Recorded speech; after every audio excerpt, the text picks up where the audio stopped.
हमारे गुस्से का इजहार किए और ये बताए है कि मुसलमान पूरी दुनिया में हर चीज बर्दाश्त कर सकता है, लेकिन अपने नबी करीम सल्लल्लाहु अलैहि वसल्लम prophet Muhammad peace be upon him, इनके ताल्लुक से किसी भी तरह की गुस्ताखी बर्दाश्त नहीं कर सकता है। हेलो गाइस, फिर से आ चुके एक और नई वीडियो लेकर।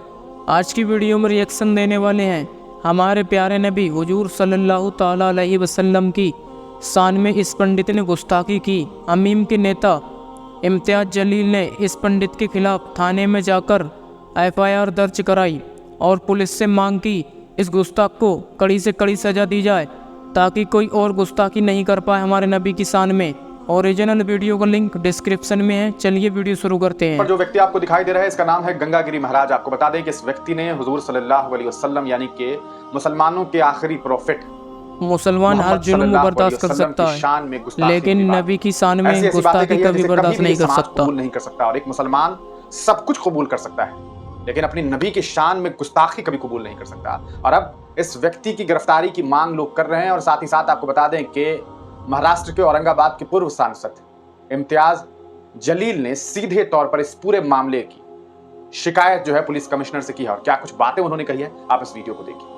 मोअज़्ज़िज़ उलमाए किराम के साथ एक डेलीगेशन हमने पुलिस कमिश्नर साहब के पास गए और हमारी नाराज़गी का इजहार किए, हमारे गुस्से का इजहार किए और ये बताए है कि मुसलमान पूरी दुनिया में हर चीज़ बर्दाश्त कर सकता है, लेकिन इम्तियाज जलील ने कहा बार बार हमारे नबी की शान में गुस्ताखी की जाती है, लेकिन कुछ एक्शन नहीं लिया जाता। किसी भी तरह की गुस्ताखी बर्दाश्त नहीं कर सकता है। और बार बार ये बातें सामने आ रही है, जिस खुले तौर के ऊपर ये जो अपने आप को महान महात्मा और गुरु कह रहे हैं, उन्होंने अपने प्रवचन के दौरान ये नहीं कहा कि उनके धर्म के अंदर क्या अच्छा है, बल्कि मुसलमानों का इस्लाम किस तरीके से खराब है करके ये प्रवचन वो दे रहे थे, जो उनका काम नहीं है। आप अपनी अच्छाइयां बताइएगा। इस मुल्क की खूबसूरती यही है कि इतने सारे जाति धर्म और मजहब के लोग रहते हैं। हमने कभी आपके धर्म के बारे में बोला नहीं है। मौलाना साहब ने कहा कि कोई एक ऐसा वाकया बता दे कि जहां पर हमारे किसी मौलाना ने, कभी हमारे उलमाए दीन ने किसी दूसरे मजहब के बारे में इस तरह की घटिया और घिनौनी बात कही है। हमने पुलिस कमिश्नर साहब को पूरे वाकये से आगाह कराया और उनको ये बताया कि पूरे हिंदुस्तान के मुसलमानों के अंदर इस बात को लेकर नाराजगी है और गुस्सा है। ऐसे हालात के अंदर पुलिस की, सरकार की, प्रशासन की जिम्मेदारी होती है कि वो जो भी दोषी आदमी है उसके ऊपर कार्रवाई होनी चाहिए। हमने एग्जाम्पल दिया मौलाना सलमान अजहरी साहब का कि जब उन्होंने कोई बयान दिया तो उनके खिलाफ पूरे हिंदुस्तान के अंदर है तो कितने सारे FIRs रजिस्टर हुए, और आज भी मौलाना साहब जेल में बंद है। तो इन्हें क्यों छूट दी जा रही है? क्या इन्हें ये बोलकर किया जा रहा है कि नहीं, आप कुछ भी बोलिएगा, हम आपको हाथ नहीं लगाएंगे करके? तो हमने साफ कहा है इसका कोई अंत नहीं होगा, इसका कोई एंड नहीं होगा। अगर इस मुल्क की खूबसूरती को अगर बरकरार रखना है तो ऐसे जो समाज के अंदर टेढ़ और दरारें और दीवारें पैदा करने का काम कर रहे हैं उनके खिलाफ कार्रवाई होनी चाहिए। अब आप एक बात समझ लीजिएगा, आज जुमे का दिन है। आज 3 अलग अलग शहरों के अंदर, नासिक में हिंदू सकल समाज की तरफ से मोर्चा निकाला जा रहा है, नमाज के वक्त निकाला जा रहा है। इजाजत कौन दे रहा है?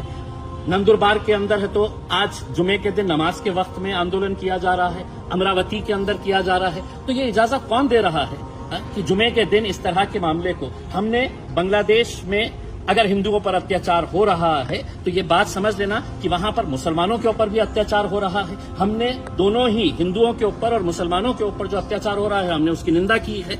हमने उसको खत्म होना चाहिए, इसकी हमने कई जोर तरीके से हमने ये आवाज उठाई है। लेकिन वहां पे हो रहा है, इसलिए अब नासिक के अंदर दुकानें बंद करवाओ।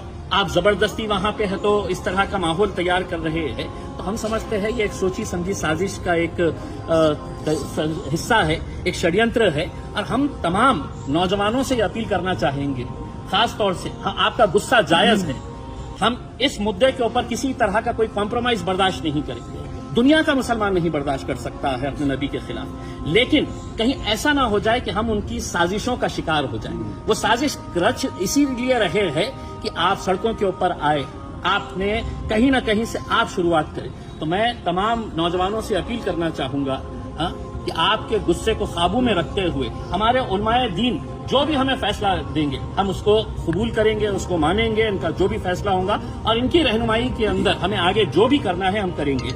आज इस ताल्लुक से सतारा के अंदर एफआईआर रजिस्टर हो चुकी है। सतारा पुलिस स्टेशन के अंदर जहां जहां पर भी एफआईआर रजिस्टर होगी, सुप्रीम कोर्ट का गाइडलाइंस है कि इनको सबको क्लब किया जाता है और वो क्लब करके हमने ये कहा है किसी एक पुलिस स्टेशन में भी एफआईआर रजिस्टर हो गई है, इनको क्लब करके आप उसके ऊपर कार्रवाई करनी चाहिए। दूसरा हमने एक मेमोरेंडम ये दिए है कि कई महीनों से ऐसे वेबसाइट चलाए जा रहे हैं जो इस्लाम के बिल्कुल खिलाफ है। इतनी घटिया और घिनौनी बातें तस्वीरों के साथ वहां पर हमने वो पूरे वेबसाइट की डिटेल्स दिए हैं। 2 महीना पहले ये वेबसाइट की डिटेल्स एक मेमोरेंडम के तौर के ऊपर यहाँ पर पुलिस स्टेशन के अंदर जमा की जा चुकी है, उसका इनवर्ड है। हमने वो कॉपी दिया और उनको ये कहा कि एक वेबसाइट के ऊपर है तो आप एक्शन लीजिए, ताकि दूसरों को ये सबक मिले कि आप किसी दूसरे धर्म के बारे में इस तरह के वेबसाइट्स बना के वहां पे किस तरह की अश्लील बातें की जा रही है, इसके ऊपर भी कार्रवाई करना। पुलिस कमिश्नर साहब ने आश्वासन दिए हैं कि मैं हर तरीके से जो भी मुद्दा हमने उठाया है उन्होंने हमें सहकार्य करने का, एक्शन लेने का उन्होंने भरोसा दिलाया। तो आपको लगता नहीं कि इसके अंदर राजनीति हो रही है? देखिए, अब लोग बहुत होशियार हो चुके हैं, लोगों को बहुत अच्छे तरीके से समझ में आता है कि क्या इसके पीछे का क्या क्या खेल नजर आ रहा है। हम तो औरंगाबाद की आवाम का तहे दिल से शुक्रिया अदा करना चाहते हैं कि आज वो लोग भी इस बात को अच्छी तरीके से समझ रहे हैं कि इसके पीछे क्या साजिशें रची जा रही है और किस तरीके से हमें उसका निशाना बनाया जा रहा है, हमारे साथ खेला जा रहा है करके। उसमें कानूनी तौर के ऊपर जो भी लड़ाई रहेगी हम वो पूरी तरीके से लड़ाई लड़ेंगे। और इस प्रकाश आंबेडकरांनी मागच्या महिन्यात एक सुरुवात, देखिए, हम ये बात आज भी मान रहे हैं कि इसमें कोई दो राय नहीं है कि मुसलमानों ने दिल खोलकर नरेंद्र मोदी के खिलाफ वोट दिया, इंडिया अलायंस को।